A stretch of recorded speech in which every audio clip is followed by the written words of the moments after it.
Hello, and welcome back to Eat a God. I'm very excited to see where it goes from here because I'm understanding Septem a little bit more. Now that I have time to simmer on like what happened last time and the time before, I'm able to kind of have sympathy for Septem because I don't know if you watched the previous part. If you're just hopping in here midway, what the heck? Go back and watch from 1 to now, whatever part this is. I forget. What the heck? You better watch all of them. So Septem is actually the way he is because the creator, father, left and kind of abandoned everyone because Nulla removed his arm and he got mad and he's basically putting them all on timeout, like, and Septem just wants him by his side and he feels abandoned.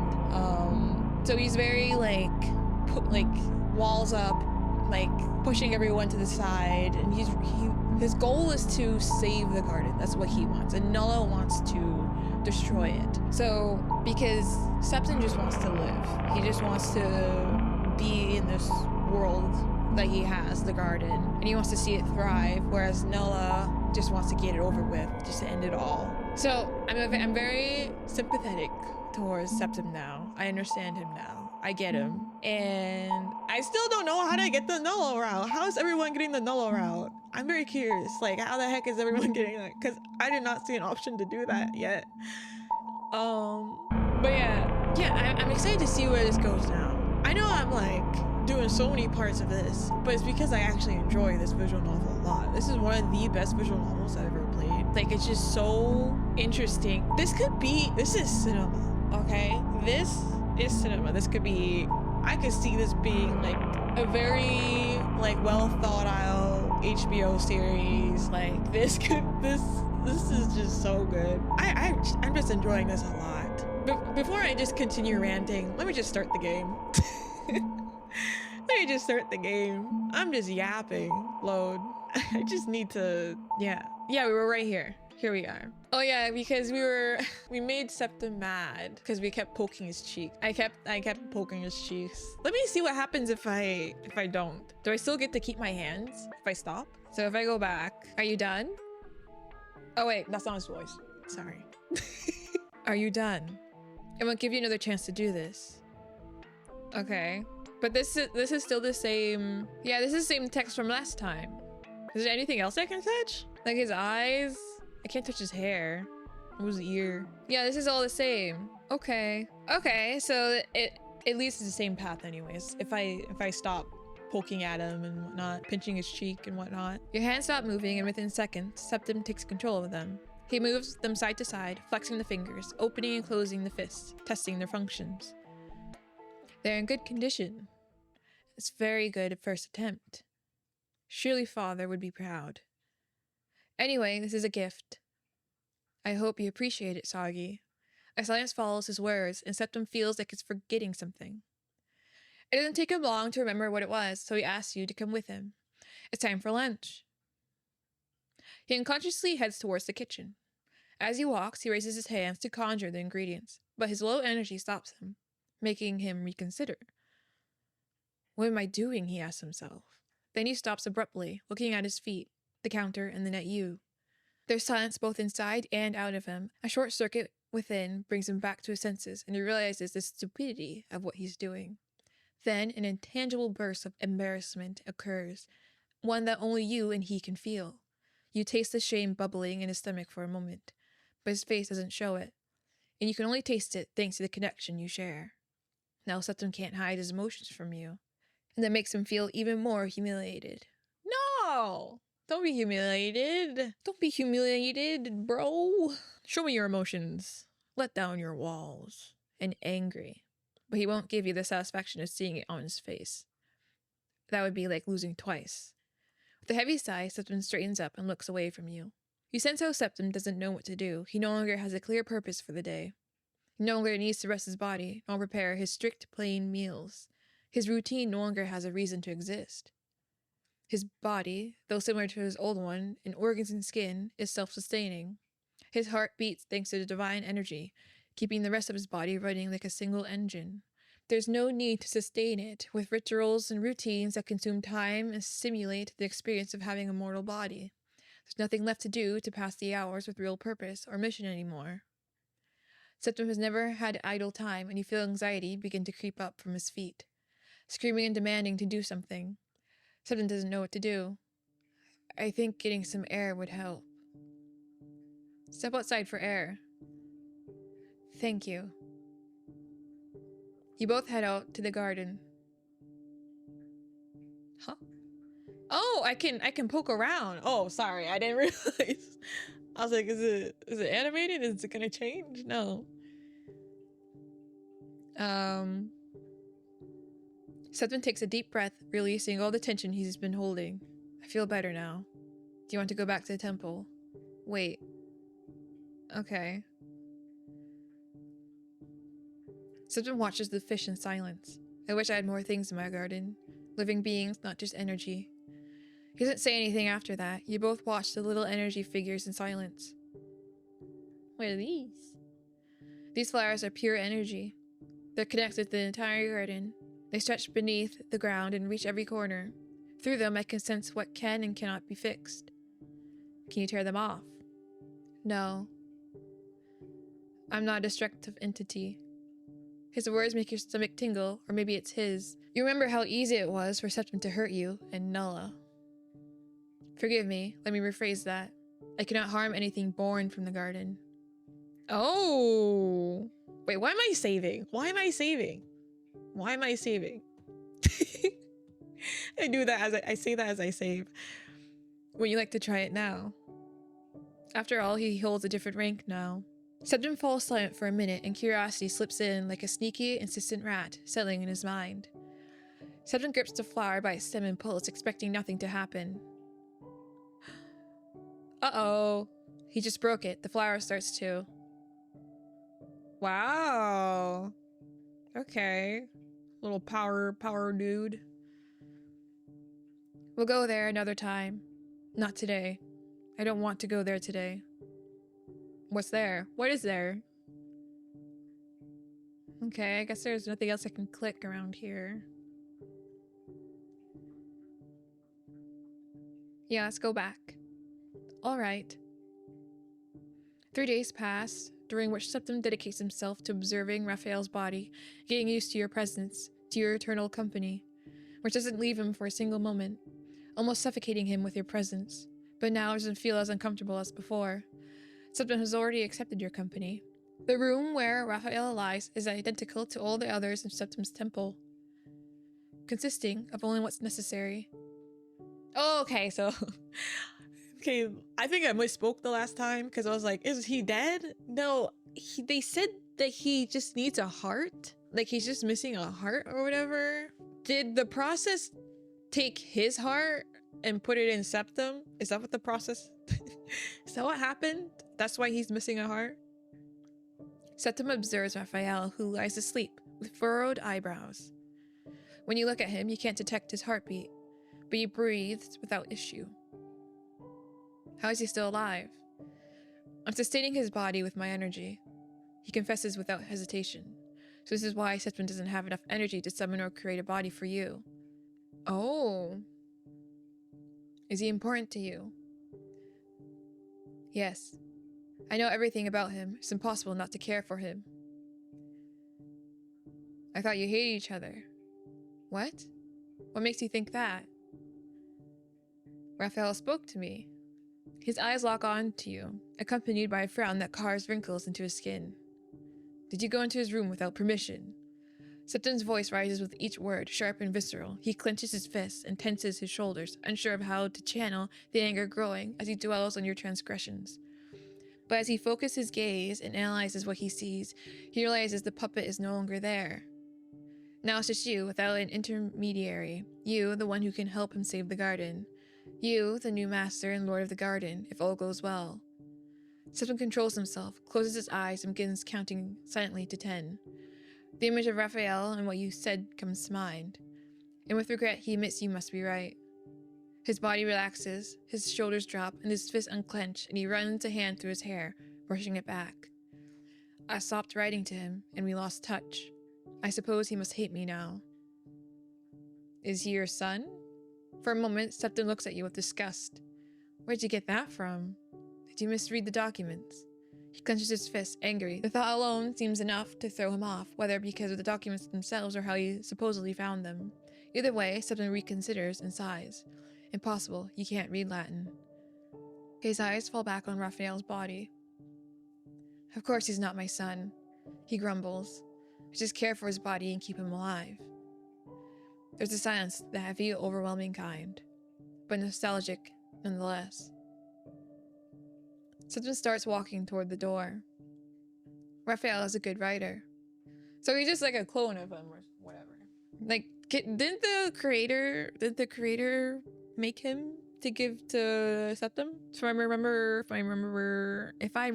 correctly. We used to communicate through a journal. I liked reading what he wrote for me each time he returned to his body. After every meal. I kind of miss doing that.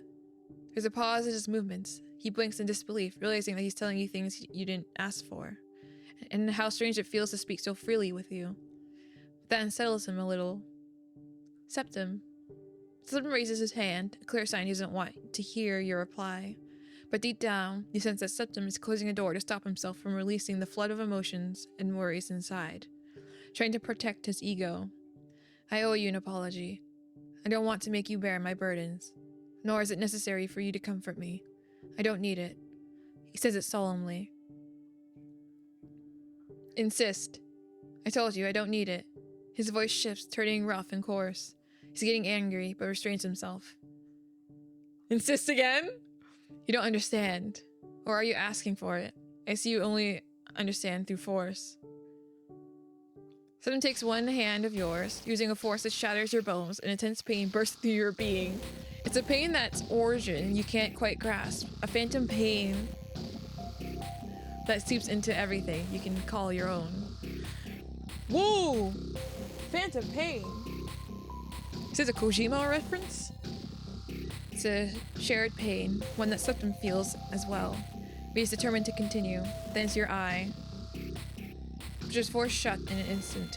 Come back when you learn to respect my word. You're not quite sure what happens next, but your connection with Septem is severed.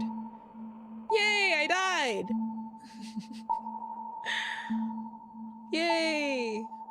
It's over! Okay, let me go back to where I was before. Okay, I am back. So I'm just gonna let it be for now. Oh. So what do you want to do now, or what do we do about Rafael? There's nothing you or I can do right now. Only wait.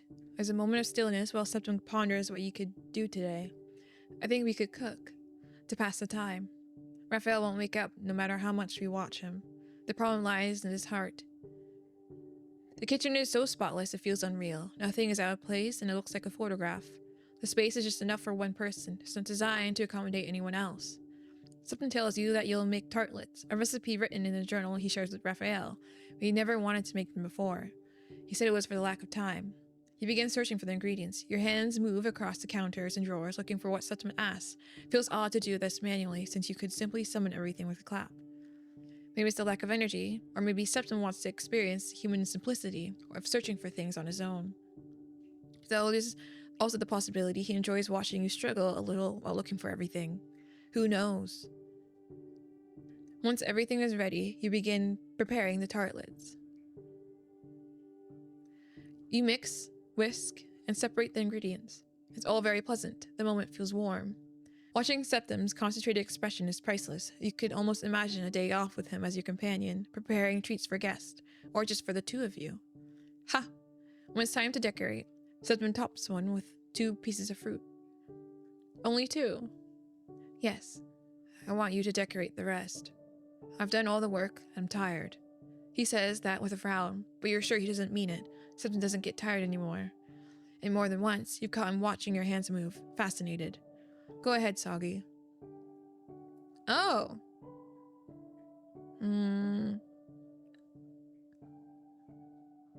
Uh-huh. And then one of these. Okay. After you finish, Septem admires your work, giving it a long, thoughtful look. He can't help but smile a little. Without saying a word, he takes one of the tarts to taste it. He looks so ordinary, it's almost frightening. You did well. But it's strange to see you handling things. Strange, or do you like it? Both. His ears turn faintly pink. Oh, okay. Septem's daily activities now amount to spending time with you out of obligation. But he's gotten used to it. You can even sense he doesn't mind it, though he struggles to find logic in that. Acceptance is a slow and easy process for him.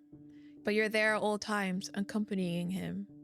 Even the silence is pleasant, thanks to your presence. Right now, you're in the garden, and Septem has been staring at the lake for a long time.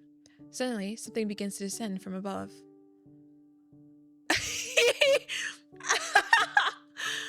It's so cute. Why is it adorable? What is this? There's a spider on your screen. Find it and scare it away. It's so funny. You touch the spider butt. Before you can even brace yourself, you're transported to another place. You get a faint sensation of falling, then it stops. Strange. You're grateful to not have a body because you're sure you'd have fallen to your knees. Huh? Who is this? Wait, this is Toshiro from Bleach. What the heck? Who is this? Hadarel. What am I doing here? The entity looks around suspiciously, then at you. You. All his attention is on you. He steps closer, looking down at you. He's tall, forcing you to adjust your stance just to meet his gaze. Are you the one responsible for this? Sure. Wait, quick save? Quick save's complete. This is the first time I use quick save. Yeah? He inspects you for a few more seconds, measuring your sincerity. Then his expression shifts. Now he looks at you with interest, pupils dilated and eyes half-lidded, paired with a confident smile, almost as if he secretly desired you. Your soul radiates an exquisite light. What's trapped within that eye? Perhaps if I... Tell me, where is your body? You explain, summarizing everything that has happened to you so far isn't hard. He listens carefully, encouraging you to continue. With such active listening, you'll fall head over heels. Eventually, your monologue turns into a genuine conversation where both of you ask questions of each other. You discover that he belongs to another dimension. He's a guardian of humankind, sent by his master, God. His wings are proof of it. And you want to ask. You need to ask. Oh! Look at the brooch there. That brooch? Ah, this. I obtained it from the eye of a man-eating beast. If it weren't for me, many people would have died. His hands move to the brooch, squeezing it with pride. My turn. If I understand correctly, you have the ability to travel through time, or something like that, right? To travel between timelines, to alter the past or the future. Tell me, is that what you can do? Oh, I guess I can save and go back. The entity sighs, letting out a soft laugh. Truly impeccable. You are incredible. Hadarel is about to say something when two giant hands gently grab him. Before he can react, they close around him, making him vanish from the scene. Oh, no, no, no. He almost took you. He almost ate you. And besides, we can't do this without permission. This character isn't my property. There's a strange eye floating nearby. It doesn't seem focused on you. It moves side to side, wandering around the area. I see. In the end, she forced him in without my permission. I just hope she asked the author and rightful owner before putting him in here. I don't want to disappoint Cinco. In the end, she always does whatever she wants. Doesn't care about my script. Great. The eye stops moving and fades away like foam being blown, only to reappear right in front of you. Ah, Soggy. Father? Welcome to the space where everything is interconnected. I've got two options for you. You can pretend this never happened, or you can stay here a little longer. What do you prefer? Hold on. Hold on a second.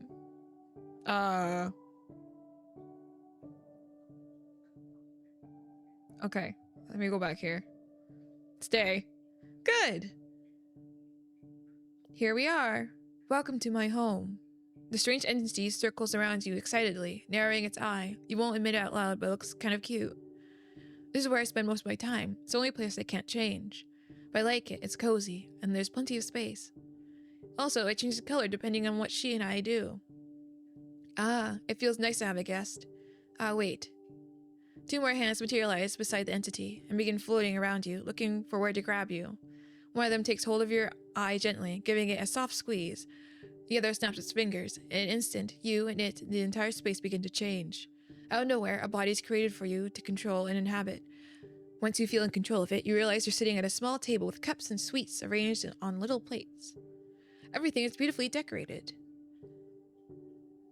Oh, hello. And he's right in front of you, looking up and down. And he's right in front of you, looking you up and down. He's so close. Wow. You really are adorable. Well, I already knew that. Haha, I've been watching you from the very beginning. I love your reactions. I suppose I can understand Nella on this one. You're addictive. A little heart. Father steps back from you, his attention shifting to himself. Oh, okay, so this is the creator. Ah, I really like this form. Did you know they made it for me and let me use it? It's a design my dear Cinco created. I'll have to thank Cinco when I see her. Well, I have something to give you, but let's play a game first. I hid the answer on the web, in a place used to write and upload stories about your favorite series. Tell me, Soggy, what's the secret word? If you've read the story I wrote, I suppose you already know what it is. Oh! Is it Rafael? Secret word. Wait, is it a word that's on the Ichigo page? Hold on, let me look at this. A story? I think it's also commonly called a fanfic. You haven't read it? Then I guess you can search my name in the archives. Maybe you already know it because it leaked, or she herself said it somewhere. Ugh, her and that big mouth of hers. Ha, incredible. So what's the secret word? Enter their name.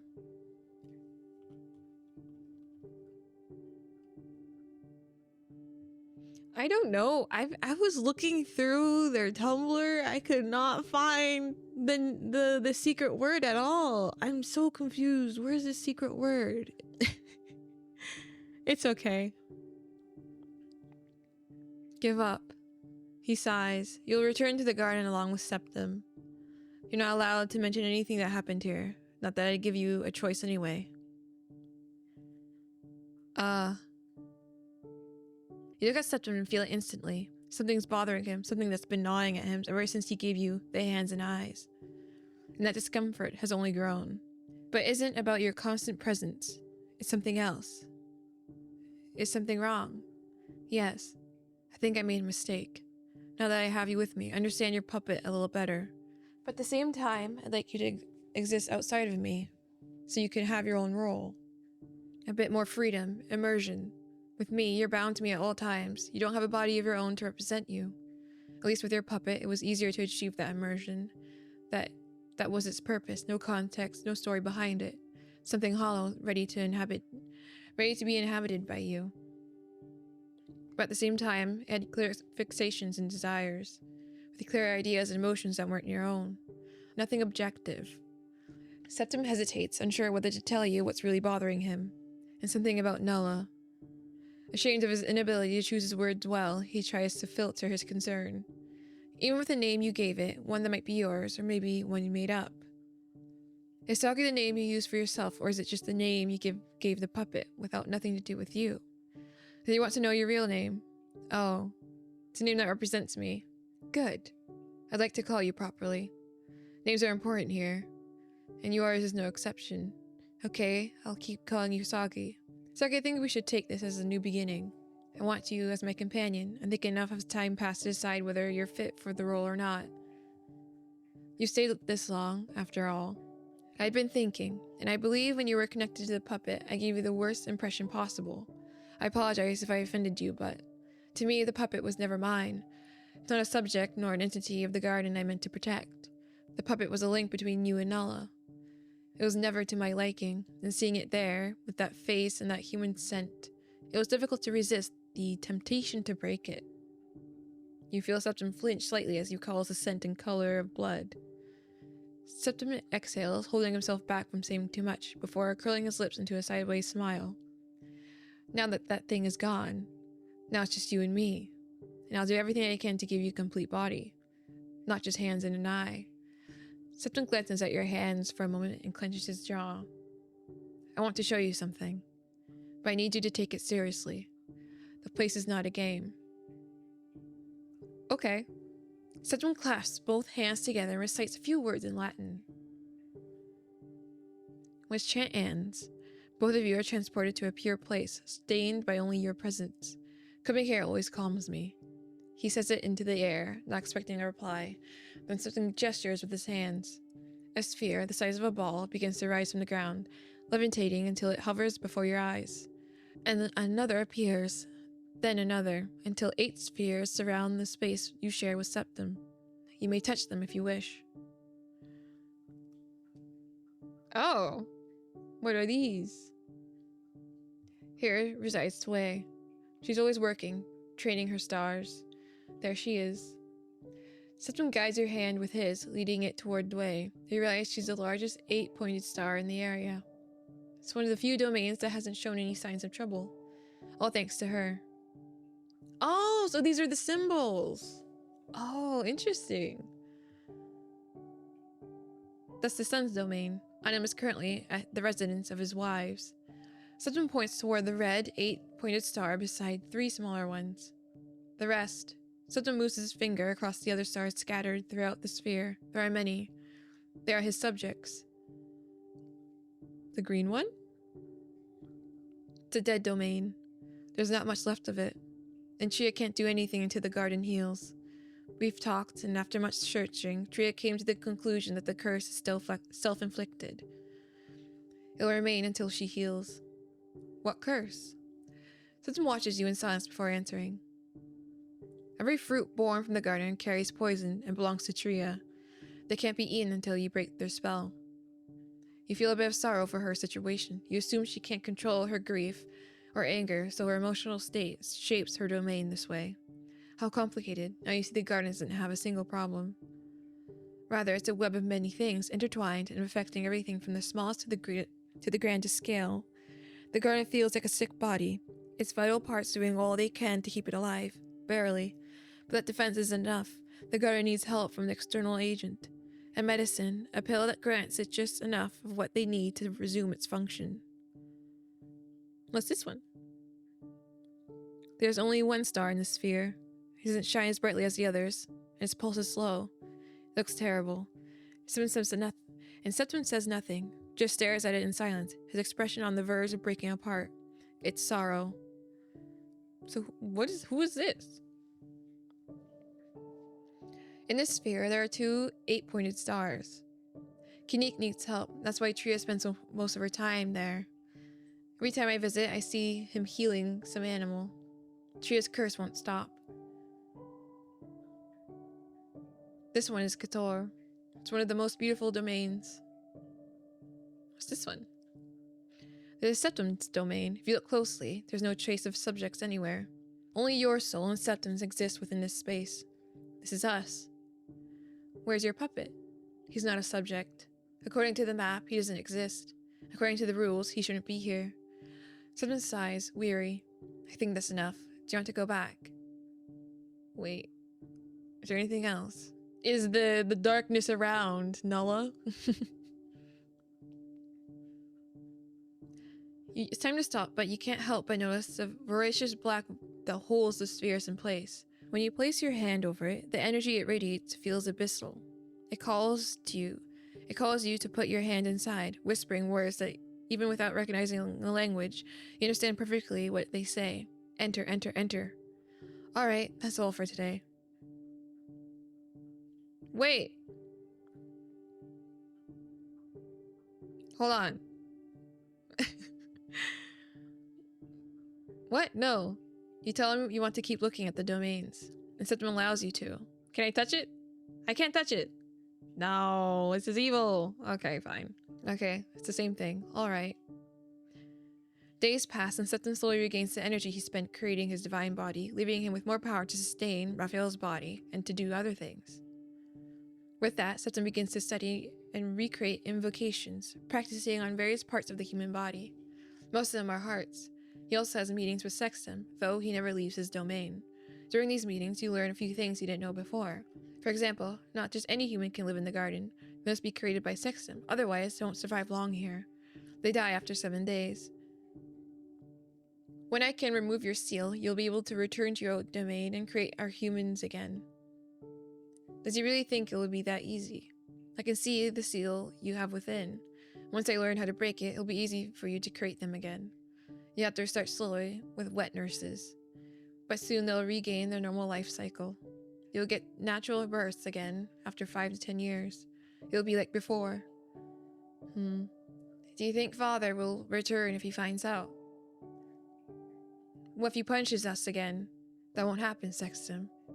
What if the others find out it was our fault? It wasn't our fault. It was Nulla's. I share the blame too, not just Nulla. Sextam. Sextam doesn't stop, even though Septem was already looking at her irritably. You're going to have to make up another excuse like your fake child's birth to cover up the theft of the body. Because as far as they know, Father left out of boredom, not because you brought a body from another world to use as a puppet. Sextam.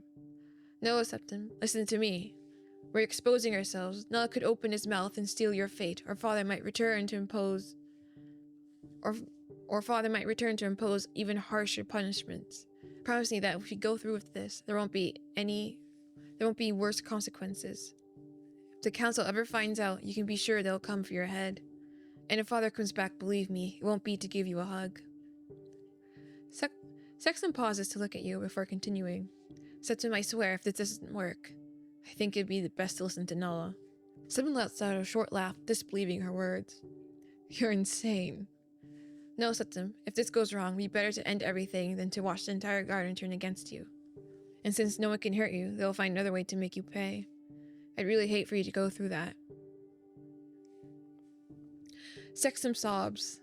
The conversation slowly fades, reaching a point where everything that needed to be said has been said. All formalities were settled, but Septem still needs to speak of one more thing. Something he hasn't even let you see, let alone confess to you, because you probably wouldn't understand it as well as Sextam. One more thing. Sextam only watches him, very attentive but silent. I think you need to know this. The rank I have now allows me to cause harm. Sextam opens her mouth to say something, and Septem waits, but she can't find her voice and chooses silence, avoiding his hard gaze. It's important that you know this, and if anything ever happens, I need you to stop me. Sextam presses her lips together, gathering the courage to answer his request. You know there's nothing I can do. I think it'd be better if you made the request to the entity that's with you. A silence falls, but Septem understands. I must go. I'll be waiting for your news. Without another word, Sextam vanishes through the door. And just like that, you and Septem are left alone. You try to speak to Septem, but he asks for a moment alone. So you withdraw from the library. Some days you get bored, since Septem does nothing but read and search for ways to break spells. Sometimes he reads aloud to you, but most of the time he asks for silence, insisting you observe his progress. Watching him fail is something you never tire of. Each time he fails to make or break a spell, Septem clenches his jaw so tightly that his teeth grind audibly. And from time to time, he slams down on the table, never looking your way. But he keeps trying. Even when he succeeds, if he notices the slightest imperfection, he destroys it and tries again with greater effort. After about an hour, Septem finally celebrates as the seal he's been struggling to break dissolves into smoke. He did it, Soggy. Congratulations? Septem smiles faintly, feeling a small flutter in his stomach at your response. Then immediately, he feels puzzled by his own reaction. He hasn't felt this way since Father gave him feedback after creating the symbols. You did a great job? That strange sensation in the pit of his stomach returns. I hope you're not saying that mockingly. Septem turns his gaze back to the table. After a brief moment of thought, he sighs. We can begin the restoration. He says it in almost disbelief, breathless. Good. He inhales slowly before revealing what he's been thinking. Soggy, we have a meeting tonight with the council and the symbols. Do you need me to help with something? Your mere presence is already more than enough help, Soggy. Septem stares at you, debating whether to keep talking or stay silent. I have something to give you after the meeting. I think you deserve it. He confesses it very seriously, as if it were a secret, yet deep within you can sense a flicker of excitement. Will I get something? Are you talking about a reward? Haha! Do you really think you deserve one? Yes. Yes. He finally says, taking your left hand. As he strokes it, his nails brush against your skin, dangerously close to sinking in. You deserve a reward. You've done everything I've asked of you so far. His body leans into your field of view, blocking everything but him. I think giving you a body would be a good reward, don't you think? Septem passes the time in the library reading to you, this time as children's stories written by Sextam.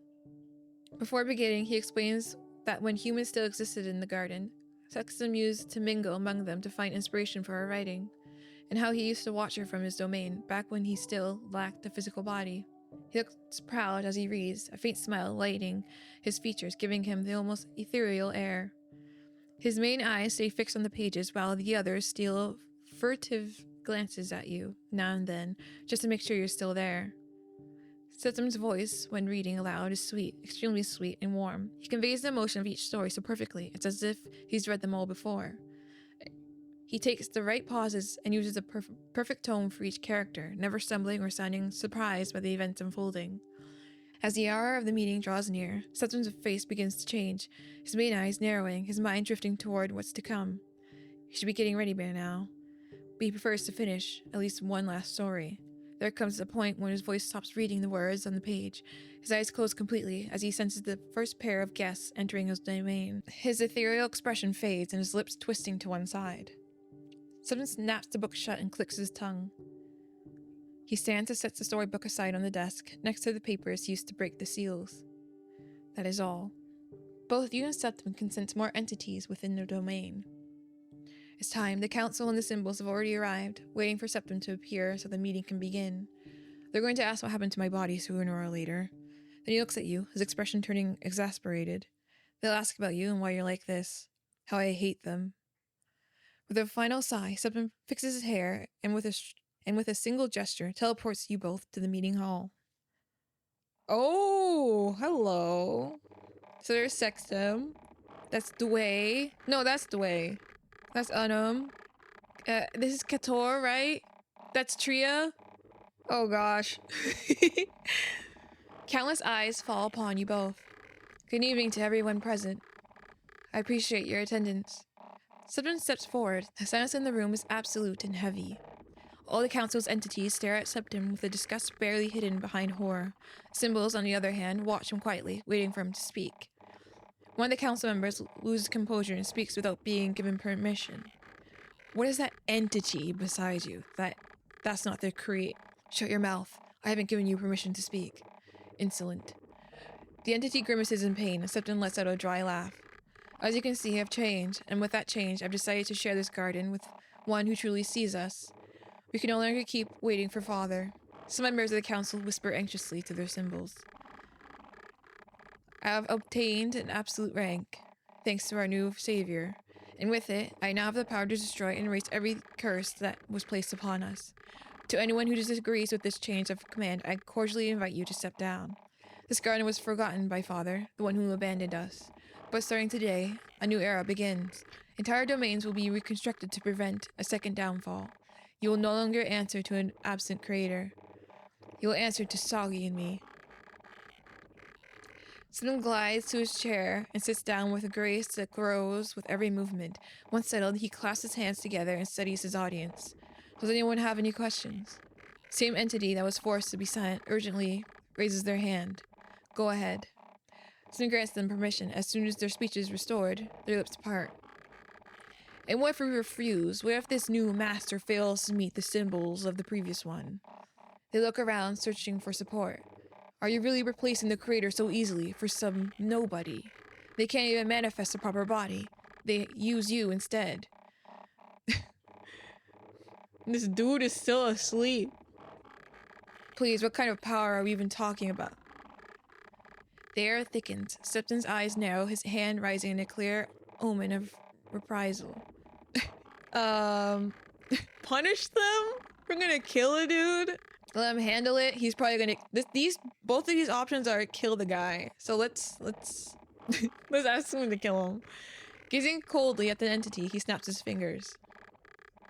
A liquid begins to pour from the entity's mouth, and Septem's heart begins to beat at a concerning pace. He realizes, perhaps for the first time, that he truly has harmed one of his own. But remorse does not come immediately. Everyone at the table reacts with horror, even the symbols, everyone except one. Sextam, on the other hand, presses her lips together and shrinks back, lowering her gaze. Disappointed. Okay, let's go back. Let's go back.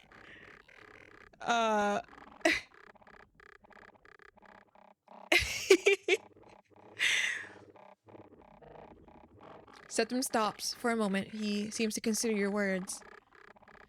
Septem doesn't even look at you. Please don't tell me what to do. They've insulted you, Soggy. I won't let it go.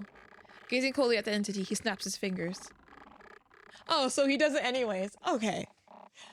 Look, it was out of my hands. It seems like I could do something, but it seems it's out of my hands. It's out of my hands. Okay, there have already been 2 offenses. Next time, it won't be only your tongue that I tear out. Andromeda. Dway's tone is a mix of fear and reproach, as she doesn't dare move a single muscle. While Andromeda clutches both hands over their mouth and jaw, Autumn rises from his seat, leaning on the table to watch with morbid curiosity as the entity, Andromeda, spits out what appears to be blood. Holy shit, Septem! Since when could you do that? Amazing. Oh my god, this guy. Autumn's just like, whoa, that's cool. His eyes widen as though an idea once deemed impossible had overnight become reality. Can we fight? Please, please, please. Autumn, sit down. I don't want to hear any nonsense right now. Autumn's body collapses abruptly back into his seat just as Dwayy rises from hers and bows her head. Your Holiness, Septem. Septem raises his hand, cutting Dway's speech short. Enough, Dwayy. It's not your fault that your advisor doesn't know how to show respect. Now sit down. Does anyone else have a question? Several hands rise, waiting for Septem to grant them the floor. Before giving anyone permission to speak, the blonde glances at you sideways. Now we move on to logistics. There's no need for you to listen to all this. When the last of the council attendees leave the domain, Septem searches for your eye. When he finds it with his gaze, he smiles and calls you over with a sultry, husky tone. He takes your hand in his and softly says, I believe you earned your reward. Come with me. He doesn't make you wait, transporting you both to the pure zone. A body. An identity. Both things go hand in hand, don't you think? That's right. If I gave you a new body and decorated it myself, leaving you no room to make any changes, would you allow that? Sure. Give me my body so I can run away and go see Noah. Even if it doesn't suit your taste, even if you don't feel comfortable or identify with it. Well, it doesn't matter. The body I'll make for you will also be a gift, when you'll be able to shape however you wish. I'll give you a blank canvas. You'll shape it to your liking, my dear little creator. Septem takes the pieces that comprise you in the palms of his hands. With slow, delicate motions, he carefully fuses them together. You lose sight for a few seconds, but your other senses multiply and dance together, coordinated down to the smallest detail. Sounds intertwine with the heat and chill of the space where you now are. The sensation of being, existing is comforting, and it grows stronger with each passing second. First your legs, then your arms, followed by the head. You branch into a humanoid form without restriction. It's an unhurried creation, with Septem guiding you by the hand. He guides you, yet allows you to make the necessary adjustments along the way. The sensation of life grows stronger. The slick touch of organs expanding and contracting calls you to crave more. Touch emerges gradually. It's a pleasant tingling born from Septem's fingers gliding over your forming shape. Your legs catch the gentle breeze and your freshly formed cheeks feel Septem's hot breath. Your body awakens through 10 flames that burn but do not harm. His hands travel all over your fully formed body, touching and igniting everything in their path. It's not a lustful or perverse touch. It's a touch that gives life to your form and gradually allows it to thrum with breath. Like the kiss of life you'd always been waiting for, a body entirely your own. Yours and no one else's. Something you can call yourself. Beautiful. Your body isn't just an avatar, it's the purest expression of you within this domain. You're perfect. Septem caresses your cheek with his thumb. You and Septem spend the day resting outside the temple. Tomorrow will be the day Sextam's seal is broken. Tomorrow will be busy, but not today. Today, Septem will rest beside you. This feels good. Septem is lost in thought, not particularly open to conversation. When you grow tired of watching the scenery, you place your hand on Septem's shoulder, getting his attention. He turns his head and reveals a fragment of what's been gnawing at his mind. Now that you have a body, now that could appear and steal you away. I've seen what he's capable of. I've seen it within the lines of the code. I don't have access to all of it, but I do have access to what you've already played. Oh, okay. Do you know about the other routes? That's right. I can't access all of information, but yes. It doesn't hurt as much now because you're here with me, and I'll make sure you stay in this timeline at the end. It's not a promise, it's a fact. So he knows I had kids without him. That's why he's mad at me. That's why he hates me. I already had kids. That's why he's so mean to me. Does that mean there won't be any more bad ends? Do you want one? No. Septem has tried to suppress that side of him now that he has direct access to you, but flesh is weak and desire has grown stronger than reason. Just this once, it doesn't matter. It won't hurt you. For the first time, he can admit that he misses when you had the old puppet, the one that was never truly a reflection of them, the one that felt, that cried, that would have given everything for you. Septem takes a breath, trying to calm himself. No, not now. He can't lose control now. After all, it's you. He has no wish to offend your possessions for a fleeting desire, unless you wish otherwise. You could try one more time, just once more. Are you sure? I can give you one. After all, you'll return here with me. Septem smiles with a hint of complicity. He wants to see it too. Okay. The world dissolves into a terrifying pure white. You appear in an area with no borders or floor. Only you and him occupy the space. Septem approaches with a calmness that makes you uneasy. You can't help but recall past experiences, and with 2 fingers he takes hold of your jaw. At first, his touch is delicate, but by little, he starts to squeeze, his eyes fixed on how your skin wraps under the pressure. You're interesting. His face leans in close to your ear. The heat of his breath makes you shiver. How I miss doing this. And for a moment you think he'd kiss your neck, but his hand clamps down and lifts you effortlessly instead. You hang suspended, his fingers pressing right where the air should pass, but now it can't. So this guy. What's it? Is it masochistic, sadist? He just wants to see you, me. He wants to see me suffer. That's it. He watches you as you choke, his smile wide and his eyes full of euphoria. I think giving you nerve endings and a divine body pretending to be mortal was my best idea, don't you agree? Your body trembles, a muffled moan escapes your lips, making Septem let out a low, drawn-out laugh. His other hand slides down to your thigh, gripping it tightly, his nails sinking in and tearing through any skin they find. I think I've grown bored of playing with your hands. What if I try a leg instead? I could tear it off or break it. There would be so much blood. Suddenly he lets you go. You collapse onto your back. You cough and gasp for air, trying to steady yourself, but he's already on top of you again. Did you know there's an artery in your thigh called the femoral? If I cut it, you'd bleed to death in minutes. But you wouldn't die immediately. His voice softens. I could cut you and watch as it happens, or... He raises a hand and without touching you, brings it close to your chest. I could simply take your heart and taste it right here. He hasn't even touched you, yet you feel it, his fingers sliding through your ribs and curling around your lungs to find your heart. It would be more intimate that way, don't you think? Septem stops right there. He watches you closely, as if waiting for you to cry or beg. As if he longed to hear you say no because he could mock you, call you a coward. His smile curves sweetly. Will you give me your heart? After all, I'm the one who built it. It belongs to me.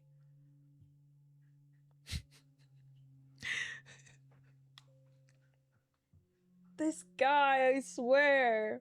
You're all crazy, I swear. You know what? Nola is right. Nuke this garden, bro. I'm on Nola's side. Here, you can have it. Take it. Septem doesn't rush. Oh, wow, he's so kind. Look at him. He's handing it to me, too. His fingers pierce through your chest, breaking skin and bone, ribs apart effortlessly to let his hands through. The pain comes quickly, but what you feel most is the pressure, strong and invasive, bordering on pleasurable. What? His eyes don't leave yours for a second. Your heart is beating so fast. Is it because of me? He pulls it out slowly, still beating, and he gazes at it in fascination before bringing it to his lips. He gives it a gentle kiss, chaste as if it were something sacred, then licks it and bites it. Unashamed of the mess and unbothered by how grotesque it looked. And just as you're about to leave this world, Septem leans in and kisses you too on the lips. A soft, innocent touch. And you wake up. Everything is as before, your body intact, your heart back where it belongs. But Septem looks different, ecstatic.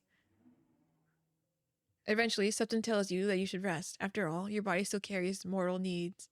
Eating and drinking, sleeping, you still need all of it. The only difference is you cannot die. Tomorrow I'll wake you up so we can begin our tasks. I'll introduce you to the entire garden. As a new master and ruler of these lands. Our savior. Oh, okay. End of Act 2.5. Okay, so what if we... What if we go... I don't want to. I understand. I won't ask again. Forgive me, Soggy. Okay, so we go back here. I gotta figure out how to do the Noah route. The next video, for sure, I will be doing the Noah route. I need to figure out how to do the Noah route. I will do it. I'll figure it out. There was probably some option that I missed, and I just need to go back and do it. So this is the end of the Septem route. Thank you so much for watching. Also, subscribe, by the way, please. And leave a like and a comment below. Tell me how you feel about this so far. I want to know your thoughts about how things are progressing so far. And yeah, I'll see you in the next part. Bye.